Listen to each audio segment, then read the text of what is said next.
Hey everyone, Jits over 50 here. In this video, I'm going to be going over a little bit about how to stay safe in jiu-jitsu. Seth bought me 3 coffees and he wanted to know how to stay safe. So I'm going to start answering questions based on that. You buy me a coffee, I answer a question. I mention your name on the channel.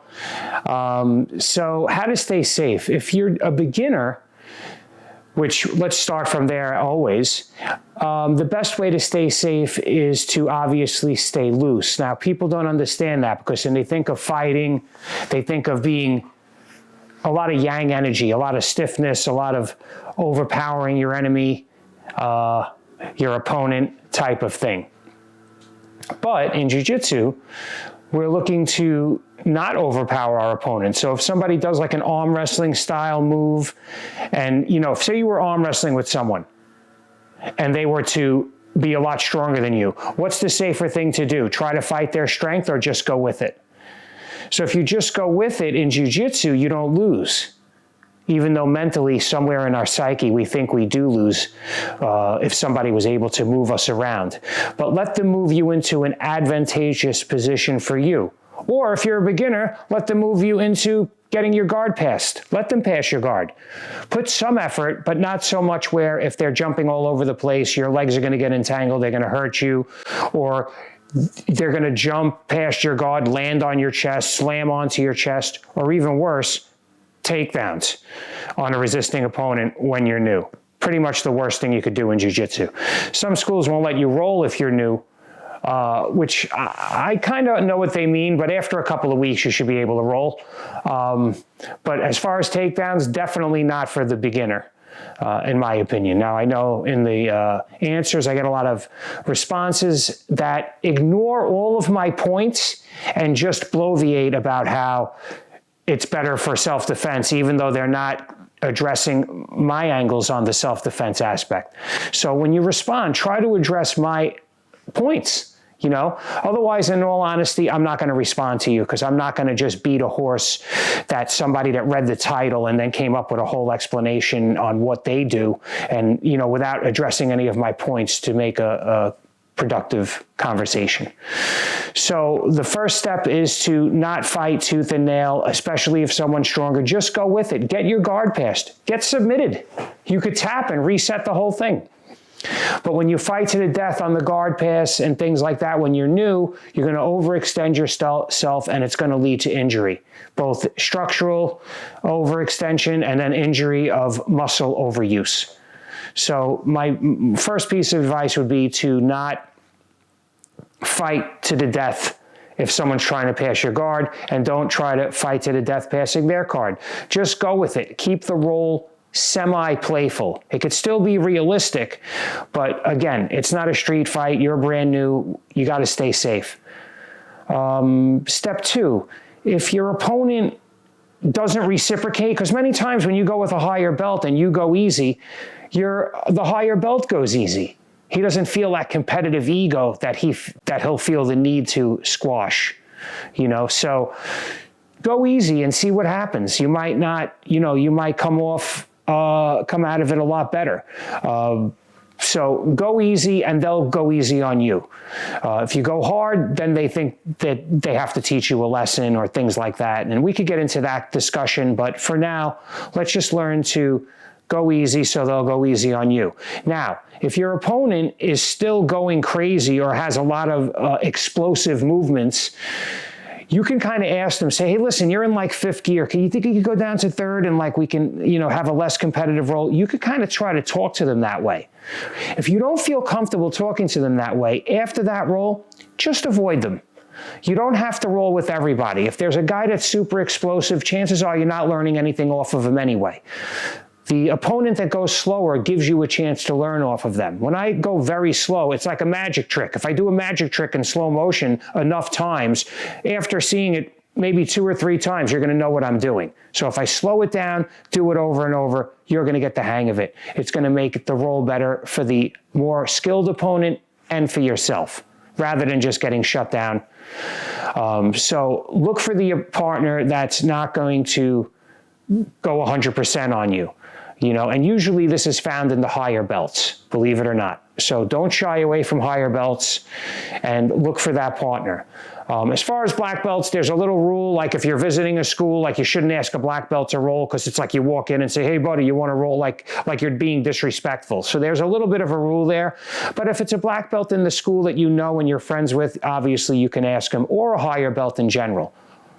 So don't be shy to ask the higher belts in your own school. I don't think you should really be visiting schools as a white belt anyway, but that's another topic.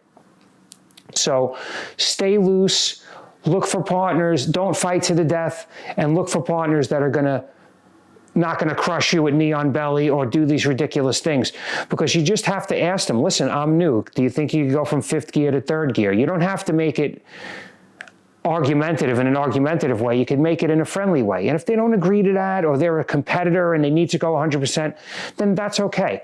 Sometimes, it doesn't happen often, but once in a while I'll go with a guy and he'll explode and go crazy and almost hurt me.